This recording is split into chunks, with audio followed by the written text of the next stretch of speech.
All right, it is posted. We are here. We're doing it now. All right. We're live. Good morning, Brittany. Good morning again. All right. This is why we call this eye openers, because I haven't yet, even though it's 10 o'clock. But anybody, little kids, can understand that. Yeah. And this is why it takes me a few minutes sometimes to get us up and rolling. But we're here. All right. I wanted to have you on for a few reasons. I loved hi, Laura, good morning. I put the link in this time, Laura. She was someone who was trying to help me. So we're off to a better start. And I wanted to have you on because I love what you're doing for Providence and Rhode Island and your focus on using entrepreneurship to end poverty. I thought that was really remarkable. And so I want to hear not only about your group and your business, but how you look at that from a broader context and think about what it can do for our community. So since I also live in Providence, I'm very interested in learning more about that and what you're up to. But also you came in off a recommendation, right? So I had already reached out to you, but then this woman, Amy from yes. who Cafe. I need to meet her. COVID is so I have all these people that I'm talking to, but I haven't met her. Yeah. But yeah, she's like, you gotta speak to Keno. He's gotta be auditioning. So I'm all about it. I owe Amy lunch for that. Yeah. She's out there advocating for you big time. So yeah. Give me a 5 bullet point bio on who you are and why someone like Amy says, hey, you got to talk to Keno. I don't know. I think Amy has to answer that for herself. So you should have her on next, right? Part 2, why Keno? Yeah. So 5 bullet points. I'm born in Jamaica, born and raised. I try to keep my accent. So if you really want to compliment me, just say, you know what, you sound Jamaican. I came to this wonderful country with a 10-year plan.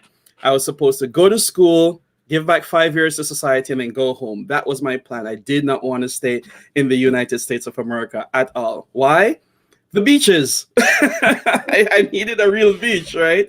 So life happened. Finished school, got married. I was in Massachusetts, moved to Rhode Island, which I never thought I would ever move to Rhode Island.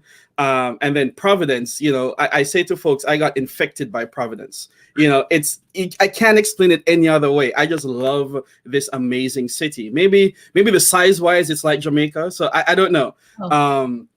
But 20 odd years later, I became a U.S. citizen, married with 3 children, and I'm still here. And while I'm here, I just want to be here. You know what I mean? So it's not just living here, but be here and be present. So I come from a family of entrepreneurs. And my grandmother, who passed away in 2019, was a huge impact on my life. She, without a college education, she built businesses, built her house cash. I mean, she was a giver in the society. My dad's still an entrepreneur. He's doing amazing things there in Jamaica. So entrepreneurship is in my blood. And I studied electrical engineering, and I, went on the path of software development. So the Mullings Group, which is a software development company, we build custom applications for our clients. That's what brings home the money, and that's what pays the bills. And I do enjoy it. We build meaningful solutions, and we're trying to do things faster than anyone else to have those bragging rights. But entrepreneurship has just always been there. What does that mean? What do you do? How do you impact people? And one day when I was in corporate, no longer in corporate, but one day I was having a conversation with a friend of mine, and I heard myself say these words: businesses exist for 2 reasons and 2 reasons only. We're talking about profits and how much is enough. And I said, business exists to solve problems and create a platform for individuals to be who they're supposed to be. To the extent that you do these well and market that you're doing these well, you will make money. So making money is a consequence of doing good business. And after that, it's like these 5 phrases came to my head. It was, start a business, understand money, understand self, start a business, run a business, leave a legacy. Those 5 pillars. All right, this was almost 12 years ago. It's a long time.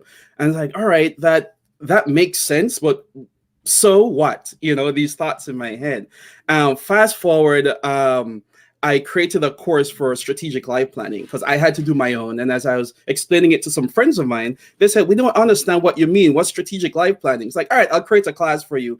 And that was the beginning of IEL, Institute of Entrepreneurship and Leadership, where At first it was just how do you help regular people start a business, and fast forward a bit more, ask the why are people starting a business, and why am I doing it, what makes me so special.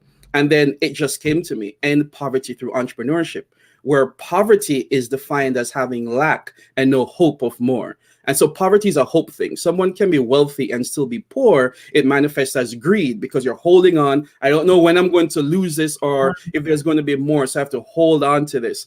And Yeah. ironically, I live in the hope state, right? I live in the state of hope. And so yeah, and so we've been doing this for a number of years now, and trying different things, pivoting different things. On Tuesday, actually, we have a class starting for tech founders. So if you're starting a business that's creating software, we're going to help you to end poverty in that arena. How do you move towards creating that dream of yours, that entrepreneurship business of yours? I was trying to do 5 bullets, but I can't. No, yeah, the 25. That's all right. Yeah. The story. I went along with it. It was good. Well, so I want to take one of your questions and turn it back on you. Why did you start your business? Why do you do what you do in terms of the Mullings Group? In terms of the Mullings Group, wow. One, I just knew I had to. It was that drive of that entrepreneurship spirit. Like there is more. I am the captain of my ship, if you will. There is no ceiling. There is no barrier to, I'm Jamaican. So, the work ethic, it's legendary and it's true. I literally had 5 jobs in college, so that was one thing. But second thing was, well, you had to feed your family. I had a young family at the time. And so we had to do that. And the thing is, well, what am I good at? Well, I do software development and I love it. So that's where I started the Mullings Group. And as I've been developing the Mullings Group, it's been sort of a test case for IEL. So as I do the Mullings Group, I'm teaching what I'm learning at IEL, and hopefully infecting others with the philosophy and the message. And recently, it's just evolved to, well, how do we increase numbers in tech diversity? And so with my team, I spoke to you earlier about this, where we have a diverse team in probably 10 time zones. And I thought, well, yes, it's bragging rights that, we're a Black-owned company, Black development team, a global development team. But is that something that's really bragging rights? I mean, it shouldn't be. It should be diverse. It should be, I shouldn't be saying the most women software developers I've worked with, I've hired them. That shouldn't be the thing. And so I decided to, well, how do I end poverty, throughout my team? And so we've decided to do revenue share. Bragging rights about your demographics of your team, but really creating real impact. Exactly. How do you create real impact? It's beyond checking a box and doing a head count, but do they have extra dollars in their pocket that can change their world, where they're living, and make a difference for their family and increase the hope in their family? So just to interrupt, Amy is here. She's with us. We just want to I can't see Amy. I don't see her chat. It's on the side here. She's here. She's joining us. Thank you for making this happen. We're already off to an amazing start. So I want to dive more into this because there's a lot of people have a lot of different ideas about what it means to end poverty, and it's clearly so central to the way you envision your organization and you envision just being a person in the community. And you've got to do this work. It's super important, a way to give back, but just a way to contribute, really. So what? How do I want to ask this question? What about your model, like it seems to just be so fluid? Like you do something in Mullings Group, you interact with people, you hire them, you bring them on, you're really bridging this like diversity gap here in tech, and then you say, this worked well, I'm going to take that to EIL. So tell me about some of those things that you are doing, you're actively like learning and then sharing. What is going really well for you as far as bridging the diversity gap and closing the poverty gap? So what are some of the lessons I'm learning from the Mullings Group and bringing it over to IEL? And what's going really well? And that's working well. It's a lot. Let me try and pick some of the highlights. Understanding chaos. And what does that mean? There's a course that we teach at IL called How to Get Rid of Chaos and Clutter. And chaos, whether it's visual chaos, mental chaos, just having everything being, thrown at you at the same time, or having folks dictate your calendar, understanding that in the Mullings group and bringing that over to IEL, where I can say to future entrepreneurs, I know this for a fact, chaos will cost you money. Chaos will definitely cost you money. And last year when we went through this growth boom, we hired a lot of people. We had to manage chaos, and that definitely worked. Second thing, it's being able to articulate self. And what I mean by that is, I have, anyone hangs around me for a while, you'll hear a common theme and a common thread of purpose and understanding. And I'm confident with who I am because I know I don't know everything, and I'm okay with not knowing everything. And so there's that pressure of being a know-it-all. And, when you're a person of color in any sphere, America tends to use you to represent that entire circle, so I've taken that burden off of myself. And so translating that to IEL, where I say the first half of entrepreneurship training is personal development. So if you are not able to articulate self, know your vision, your mission, your core values, then that will translate that chaos into your business. And it will be, it can destroy your family, literally. Totally. I call that shiny object syndrome. Like if you haven't done that personal work to really understand what is your vision, what are your guiding principles, core values, things like that, then you're just going to chase the next fastest dollar. And that is just fatal in an organization that can't stay true to the course and really stand for something. And that only clear in the face of adversity and those challenges. And so if you're someone who just doesn't stop pivoting because there's a challenge, you're not going to have that really representative brand, or people understanding, who you guys are as an organization, what sets you apart. Exactly. And there's fear that's there. If you look at, without saying why and, reasons being, the fact on the ground is, certain entrepreneurs, so people of color, women, when you're starting a business, you don't typically have the raise 250,000, 300,000 friends and family, 3 to 5 years, you'll see if you're successful. When I started my business, day 2, I had to feed the family. And so if you're on this trajectory for a while and it's not bringing home money for your household, you start to panic, right? If you're not certain of yourself and why you're here and your whole family's on board, it's a scary, scary situation. And are you willing to eat rice and beans for a while? Are you willing to, have some of the accoutrements of life that you're normally used to or you want to attain to? And so the entrepreneur life it's a humbling life. And it's a life of understanding, all right, stay your course and be okay to let go when it's really not working, not just because you're scared. That's a really great point. So can you tell us about your self-development journey? If that is the first part of becoming a great entrepreneur, what things did you focus on in growing yourself and understanding yourself better that has really helped make you a great entrepreneur today? Wow. So years ago, a pastor of mine, Troy Good, he said a couple of things. He said, you have to understand your purpose. And he recommended this book called How to Live Your Life on Purpose by John Stanko. No, I wrote this book on purpose so that you could know yours, by John Stanko. And just understanding purpose, that was very key. So my purpose statement is to develop and teach solutions that build wealth. And I'm a person of faith. So when I look at wealth in a very holistic and also spiritual perspective as well. And so that was key, because if I didn't understand me, being in a country where there's so many boxes to check, and someone wants you to fit in a box so you can go to this program or that program, it can be maddening. And so if I didn't do that first, I wouldn't have been able to survive the entrepreneurship journey. So that's been the biggest key for me, I'd say, Brittany. Right. Yeah. I feel like I missed a part of your question. Did I answer everything? Totally. Okay. You nailed it. All right, cool. Yeah. All right. I just want to say hi to some of the people who are joining us. I hope I say it right, Jamila and Katie McDonald. Hey, Jamila. Katie! How you doing, Katie? did you guys do Leadership Rhode Island together? I am a graduate of LRI, new to greatest class ever. Katie will understand that joke, but no, we didn't do it together. Okay. Every class at LRI says greatest class ever. So yeah. Awesome.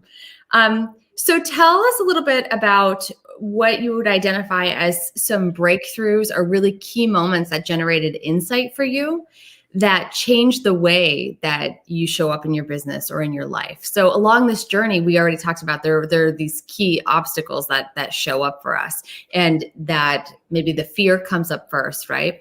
But we decide that the only path is through it, right? To put yourself through it, and that's where some of that self-development really happens. So I'm curious to hear about as you did that work on your purpose, as you got aligned in that way and you kept moving forward in your business because you had that faith and you knew, like, this is the impact I want to make on the world. What were some of those breakthroughs, or even just start with one? What was one really key breakthrough along the way that you were like, hey, I thought it was going to happen this way or look this way, but actually it's going to be this way? Wow. I would say that one of the key breakthroughs for me was, like I said, I'm a person of faith, and the best business book I've ever read is the Bible. And, and it sounds strange, but a lot of the famous quotes you hear, it's all in scripture. And for me, there's a scripture that talks about the parable of the talents. And, like a king was going away, he gave his servants, 1 5, 1 2, and 1 1. I hope I'm not mixing up the numbers. And, the one with 5, he took what he was given and he made something of it. One was 2, did the same. The one with 1 complained and did nothing. And, his was taken away and given to the one with the most. What does that all mean for me? I recognize that I have been given who I am. Everything that I was created to be is for a reason. And I have to use that for that purpose. And it doesn't belong to me. It was a gift from God for me to give to the world and to make the world a better place. And so that takes a lot of pressure off of me, because it's like having a 9-to-5 job where if the lights go out, you go to the owner of the business and say, your lights are out. And so if my business in prayer, if something's going wrong, I pray and say, wait, your business is going wrong. How should I fix this? So that was huge for me, just being able to make that mind shift. The other obstacle, it's, I thought I'd be making a lot more money than I am now, and I thought that we would have, been doing a lot more than we're doing now. And then when I recognized that I wanted that for myself, I wanted to have a certain status. Folks say, are you successful? They look at your car, they look at the school your kids go to. In Rhode Island, you say you live in Providence, they ask you which part of Providence, and that gives you a profile, right? But for me, I flipped that around and I thought, how can I give more?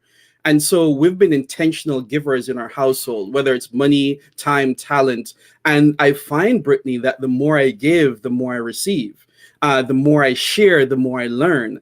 And so I think that's the second biggest thing for me, was where I realized that, as much as you talk, you're really doing this for you. Well, how do you flip that around? And that, led to, doing revenue sharing with the team, because I'm giving more. That led to what I do for IEL. Sometimes the classes are free. That's just giving more. And I find the more I give, it's just sowing seeds that I know I will reap, and I have been reaping as well. Gosh, that is so beautiful. I'm so glad that you shared that. And Matt Hines just reinforces that giving is receiving. Absolutely. It's so true. And this is, I find, people are on two sides of the fence when it comes to this, especially in business.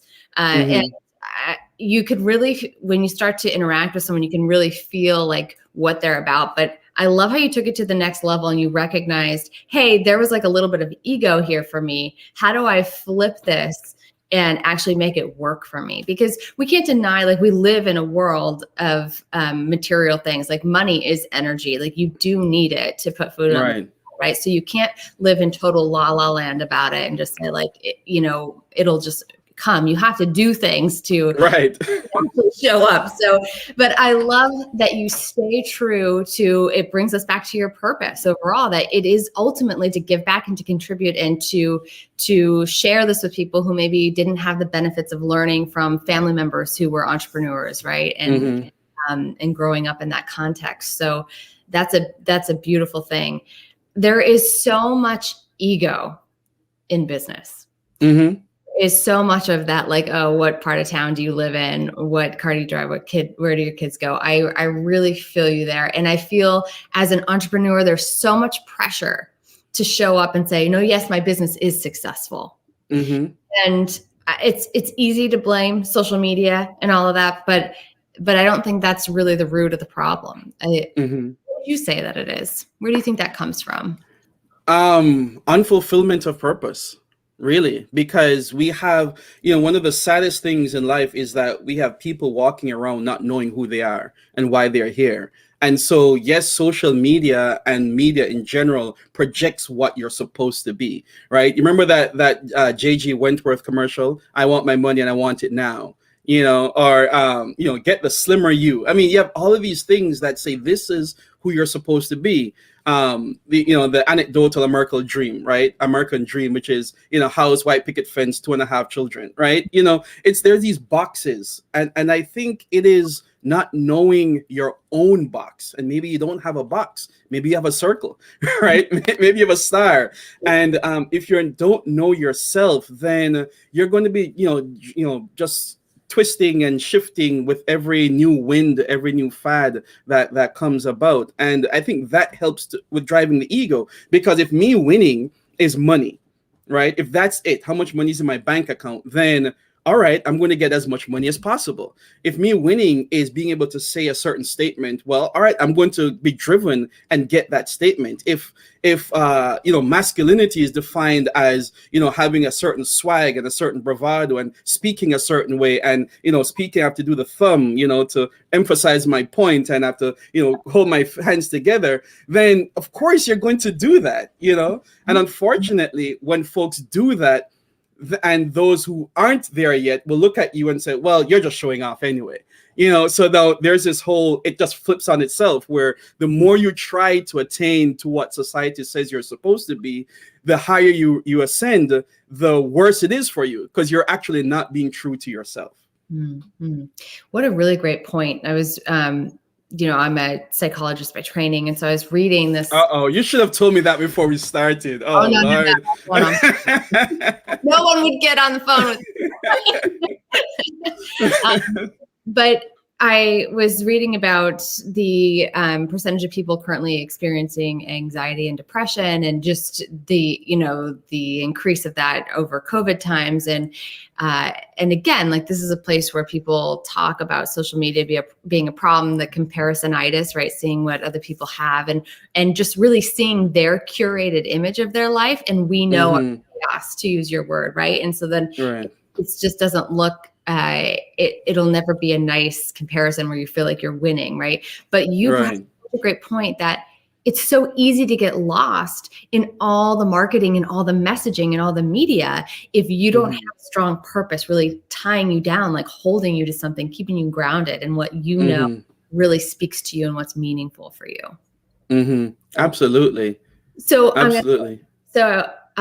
Part of what we do on the show is we share stories that aren't so perfect and beautiful, because I want this to be a place where people can have a conversation about when things haven't gone well. There's so many leaders that I feel like are struggling alone because they don't feel like they're allowed to show up and say, yeah, I'm a business owner, but I don't feel successful, right? Right.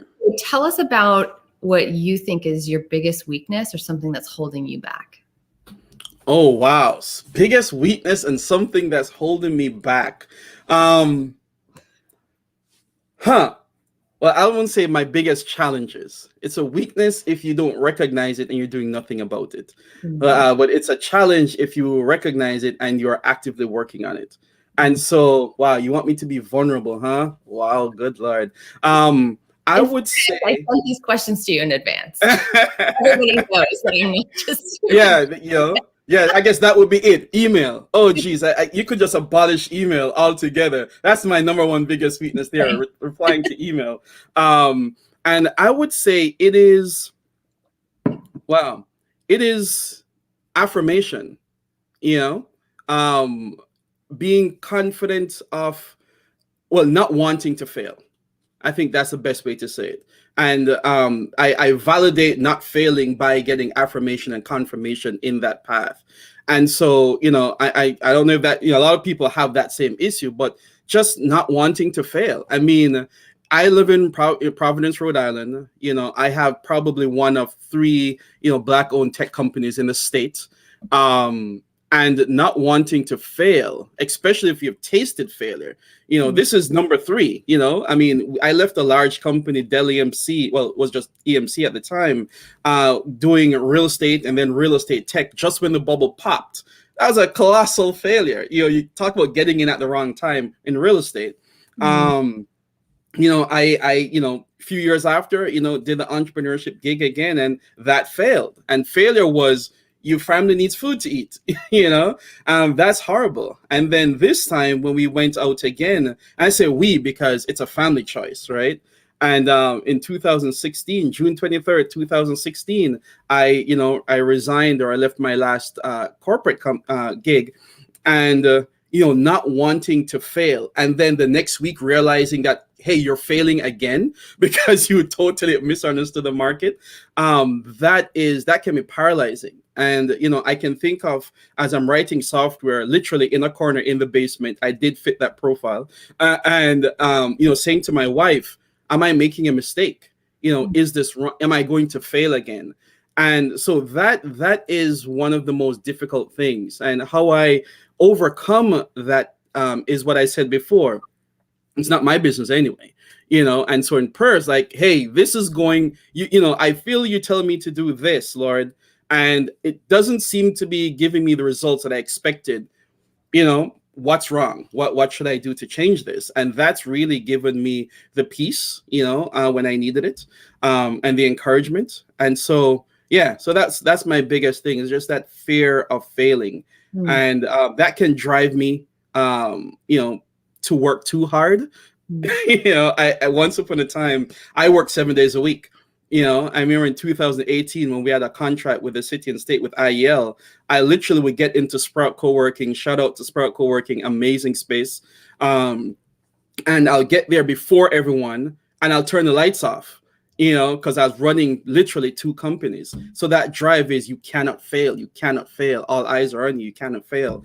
So that can be difficult. And so I have to remind myself, who am I? What's my purpose? Why am I here? Why am I doing this? Am I meeting my metrics? Is my wife still smiling? And because if your wife's not smiling, it doesn't matter, right? My wife's not happy. Like, I could have $1 billion. Like, what's the point? Who am I going to share it with? And right. That's on your dashboard. Like, is wife smiling? Is wife, happy wife, happy life. That is 100% true. And so, that was it. I don't think I've ever spoken about that publicly before, but feels good. Thank you. Well, thank you. I really appreciate you being willing to share that. I think it's an important story to tell. I mean, most people I have on the show, myself included, I remember the 7 days a week when you start and you're like, no, like, this is when you hustle. This is when you grind. Like, this has to happen. Right. And then also acknowledging that you have these other big responsibilities, your family, your wife. Mm-hmm. And there are days where managing that and trying to figure out what does balance look like feels wild. Right. You can feel like you're drowning, right? Like you're not doing enough in like either department to make it happen. And then never, like, you're a person too, right? That you have your own things that you need to be happy and to show up fully and give back, right? And that can get lost. It does get lost, right? But like you said, like, if you have this strong sense of purpose, there's something that you can always come back to. It's something that you can put it in, and that can ground you again. So I want to ask you then, what is that number one behavior that got you to where you are today, but will hold you back to where you're going? Wow. That got me to where I am today, but will hold me back to where I'm going. Wow. I think it's this, because that's an interesting question, right? If it got you to where you are, why wouldn't it keep you going? I've heard folks say in different circles, Keno, you're too nice. And for me, language is a huge thing, right? I'm colonial British trained in education. So nice is a good word, but in an American context, nice means, you give too much, you can be taken advantage of. And so taking it from that perspective, I think what I did getting here was that I would give to sacrifice, to the point of sacrifice. I would, even if I'm not wrong, I would still give and give and give, because everything we do is very people centered. And I think going forward, if I'm not cognizant of, is the engagement one that the person is trying to manipulate me, whether it's a client, a colleague, whatever, if there is intent to take advantage of the niceness, if you will, that can hurt the business. You can leave a lot of money on the table when you didn't have to. You can lose deals when you didn't have to. And so I think being conscious of how I give of myself, is very important. I remember once upon a time, I would meet with clients, even non-paying clients, whatever time of day. I used to meet with a couple financial counseling at 6:30 in the morning. Drive over to their house, we'll talk, dining room table, help them balance their budget, talking about things like that, or late at night, or giving, midnight, 1 o'clock in the morning, and I would just give and give and give. And, my family would suffer for it because I'm taking time from them. And I can't do that going forward, because at the end of the day, what shall it profit a man to gain the whole world and lose his soul, right? So, yeah, I think that's it for me. Beautiful. Well, you managed that question perfectly. First. So I just want to summarize it for everyone. So you give so much, and we've established how that's so central to your purpose and the impact you want to have on the community. But what you're realizing is that maybe now there needs to be a boundary with it. Yes, boundaries, absolutely. That's the word. That's something that Katie would reinforce for us if she's still here. But yeah. A boundary and a giving that that feels good for you, that maybe is still aligned with the mission, and that ultimately creates the same impact. I know for me, like, I have a 10% rule, that 10% of my time is always giving back. And if there's a way that I have to do that, though, because the demand is way higher than 10% for that discounted or pro bono work. So I look at it for impact. And I think, okay, if I'm donating my time, how can I make sure that with only this amount of time that I create the greatest impact with that? So there's ways to look at how to give back, right? That can create that meaning and be totally aligned with who you are, which is you want to give to everyone, right? Exactly. And just hearing you say that, it reminds me that we have to, when we're giving back, we don't have to do that in isolation. So we don't have to be the only person doing this one journey by ourselves, but, find like-minded co-conspirators and give back together, whether it's through your church or some other, charitable organization, or even a for-profit organization that's giving back. Just find a group that's doing what you are, that drives you passion-wise, and just run with that herd. And so that will amplify the impact. Completely. Yeah, I spend a lot time at SEG, the Social Enterprise Greenhouse, and they already have a great structure, right? I don't have all of it. I can just come in and do the parts that I'm best at, and for sure. So thanks for So Keno, how can people find you? How can they learn about the Mullings Group? How can they learn about EIL? IEL. So that's all right. That's all right. So the Mullings Group, themullingsgroup.com. Do not go to mullingsgroup.com. Mullingsgroup.com is owned by Joe Mullings. I get a lot of his email. Actually, we had conversations like, Joe, I'm getting your emails, and we laughed about it. He's a white guy in Florida, and we're not related at all. But themullingsgroup.com and ieleadership.org, ieleadership.org. And so and you can also find me on LinkedIn, LinkedIn/in/K Mullings.